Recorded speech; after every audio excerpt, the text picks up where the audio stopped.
Hello again. Yes, that's right. When you pull the plug out, that's the noise it makes. That's right. No, it's not a plug monster. Sorry, my children have just pulled the plug out of the bath.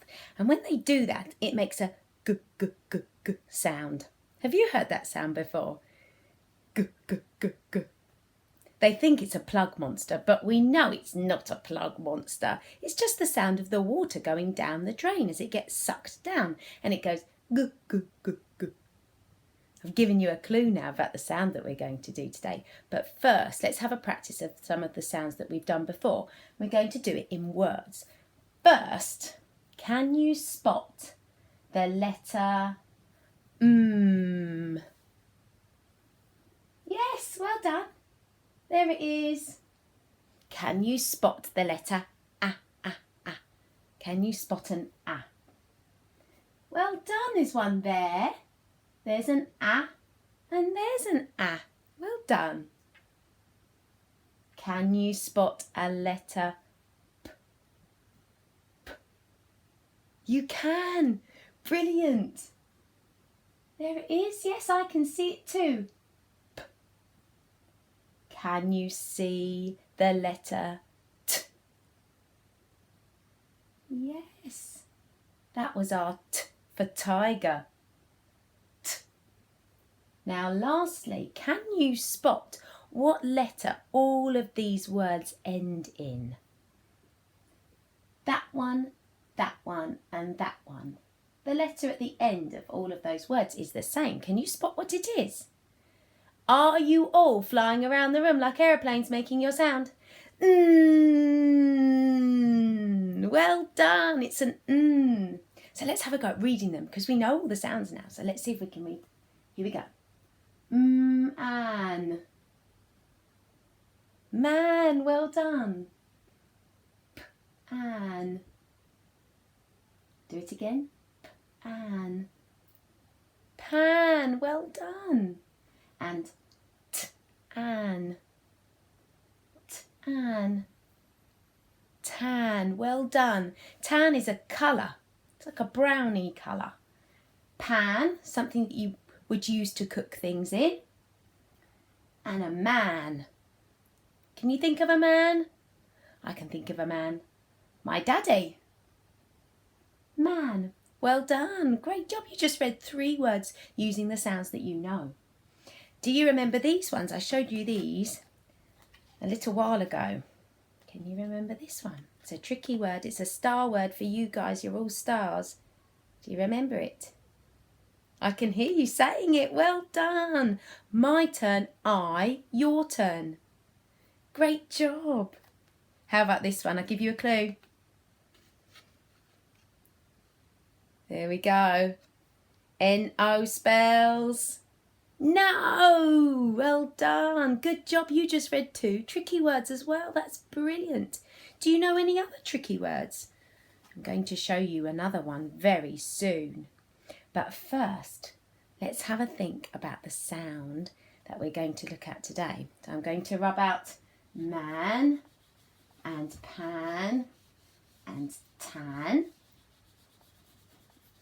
There we go, wobbly board. And do you remember the sound that I was saying that the water makes when it goes down the plug hole? It goes gu gu gu gu. Here's a little video clip for you to see. Gu gu gu gu gu. Did you hear it? Gu at the end. Gurgling down the drain. Gu gu gu. You could just about make out the g sound, but when you have a bath tonight or when you're washing your hands and you pull the plug, see if you can hear the g g g sound. G g g g g g. Shall we have a look and see what that sound looks like? Okay, it's a long letter because it's got a tail. Let's have a go.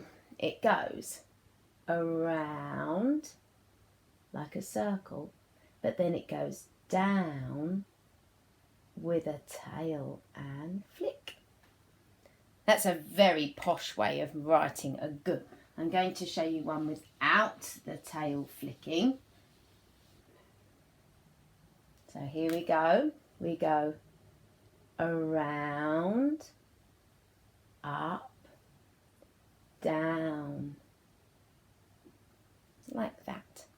That might be similar to ones that you see in your reading books. I'm going to do it once more, but this time I'm going to do it with my flick because I'm going to try and practice my handwriting, my cursive handwriting. So here we go. We're going to go around, up, down and flick. So you could stop there, but if we carry on, we get a loop-de-loop at the bottom. So there's our G. Now let's have a go with another colour. I'm going to do yellow. Here goes, we're going to make it rainbow. Around, up, down and flick.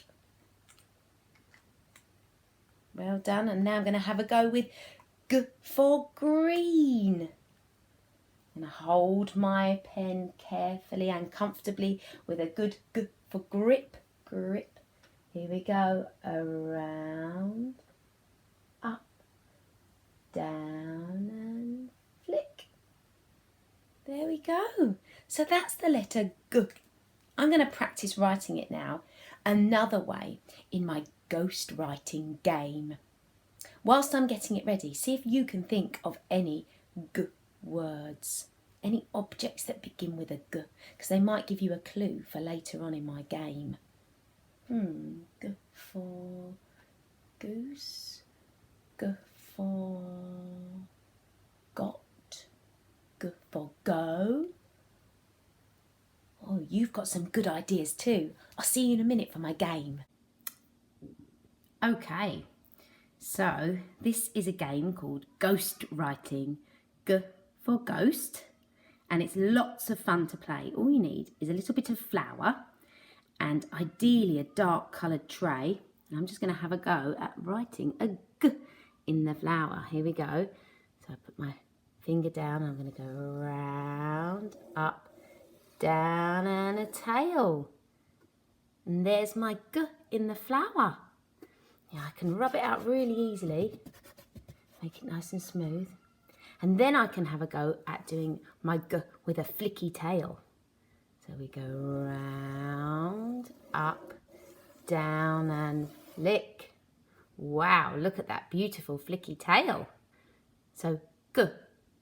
Have a go at ghost writing. Okay, next up for this game, we're going to reveal a picture underneath the flower. So use your fingers. You can play this game at home or you can join in with me. I'm using my fingers to reveal the picture. What's this? Can you see what it is? It's a G for goose. Well done, a G for goose. Fantastic. Let's see what animal we've got up next. I'm giving you a clue. What could it be? Another animal beginning with a G on this picture. Oh, good guessing. I'm going to reveal some of it here. What could it be? Looks like an animal we see on the farm. That's right. There it is. It's a G for goat. Well done. There's another animal here under this flower. What animal could it be beginning with a G? We've had a goat and a G for goose. What could this be? Let's have a look. Oh, not an animal I think we'd see on the farm. I might have to give this one a shake. Ah, wow, it's a G for, yeah, a G for gorilla. Fantastic, well done. As we continue our game, this time we're going to see what we can find in the flower. These aren't pictures. Let's have a look what we can find. I'm going to have a feel. Oh, there's something here. Give it a shake. Ah, it's a word. And it's got a G at the beginning. Let's have a go at sounding this word out. Ready? G-app. G-app. G-app. Gap. Gap. Well done. Did you get that before me? I think you did. Gap. Well done. Let's see what else we can find. Oh, there's something. Give it a shake. Oh, here we go. Another G. Oh, I can see 2 letter G in this one. 2 of them. G-ig. G-ig. Gig. Well done, a gig. Could be a music concert that you go to called a gig. Or it's a shortened version, actually, of sometimes you might hear people say gigabyte. You might call them gigs. Well done. And what's here? I've spotted this one when I was feeling around for what I could find. Here we go. There's a G at the end here, isn't there? Let's have a go. Tag. Tag. Tag. Well done. Tag. That's a game that you could play in the garden. Tag. I used to call it when I was at school. But you could play tag. Or you might know this word, the labels that you find in your clothes when you go shopping. They're called a tag. So 3 words and 3 pictures that we found in the flower. And we had a go at making the letter G in the flower too. You could draw pictures in the flower, make wiggly lines in the flower, make circle shapes or square shapes. Go and have a go at playing. If you've got some flour in a tray and you'd like to have a go, it's a really good game to play. G for game. Well done.